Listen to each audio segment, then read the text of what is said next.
Hi, my name is Tom Gottschalk. I'm one of the medical educators with Platinum Educational Group. I'm going to guide the preceptors through the system at platinumplanner.com and kind of show you how the website works. And again, this is for preceptors who are assisting a program with basically facilitating learning in the field setting, whether it be EMS or the ER or a special department within a hospital. I'm going to kind of guide you through that process.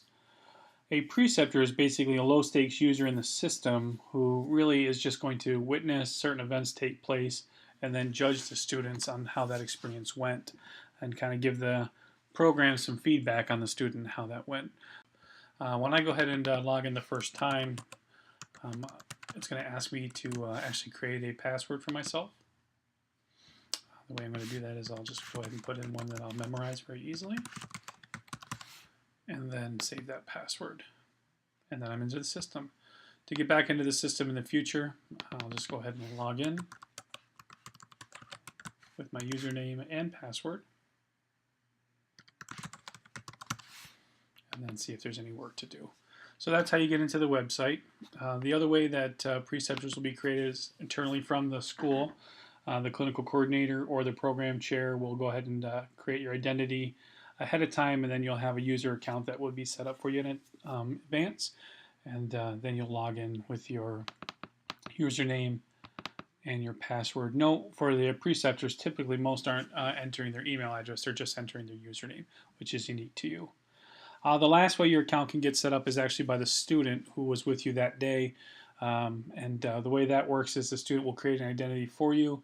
They'll tell you what that identity is, and it's very similar to the way you created your preceptor account. They create an identity, you log in and create your password, and life is going to be pretty easy for you from that standpoint. But either way, those are the three ways that preceptor accounts are set up.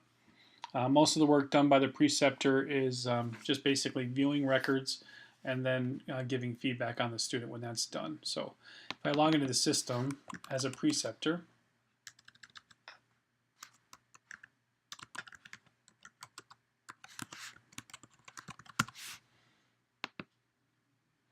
I go to my home page and I go to the bottom here. It says view student approval requests. If I check on that process, I see if there's any work to do, and it looks like demo student basic 1 has requested me to look at his charts and make sure that what he said happened.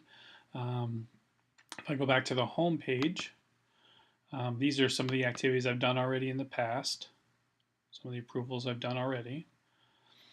But if I go to the home page, again, I do view student approval requests, and I look at this opportunity here, and it says, okay, this person's requesting permission to have me grant approval to his experience.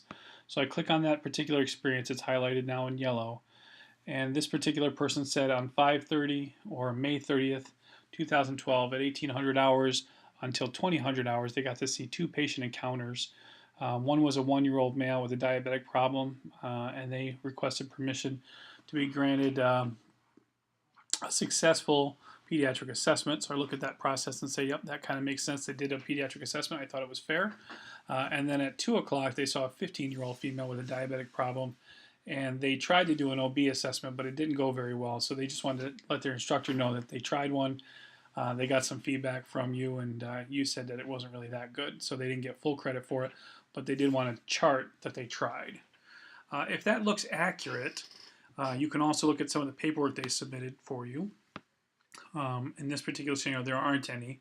But if that information looks accurate and you believe that that's actually what happened during the experience, this seems to match up as far as credit goes on what they were successful with. What you could do is basically approve the form.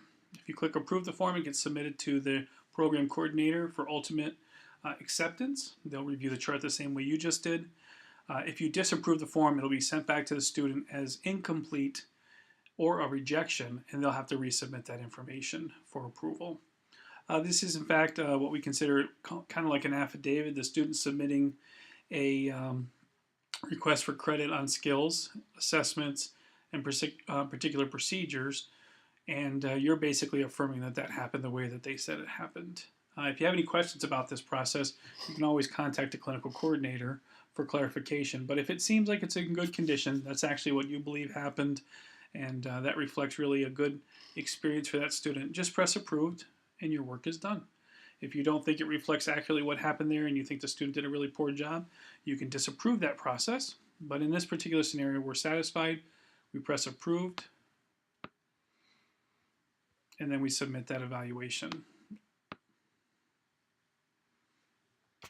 You may be asked during that time to actually judge the student. That's an optional form for many programs. If you are asked to do a review of the student, what you want to do is basically fill out the survey and then press submit, and then basically you're done with that experience. So hopefully that information was helpful. If you have any questions about the site or how to use the system, you can always contact us at 616-890-7103, or use the tech support line right over here on the right hand side. Or you can use the email link by using the contact us, and that'll get you in touch with our team. In general, if you have any other questions about the site, certainly the clinical coordinator at the host site can help you out. And thank you very much for serving as a preceptor. I hope you recognize your role is very important to our program success, and we appreciate your assistance. Thanks.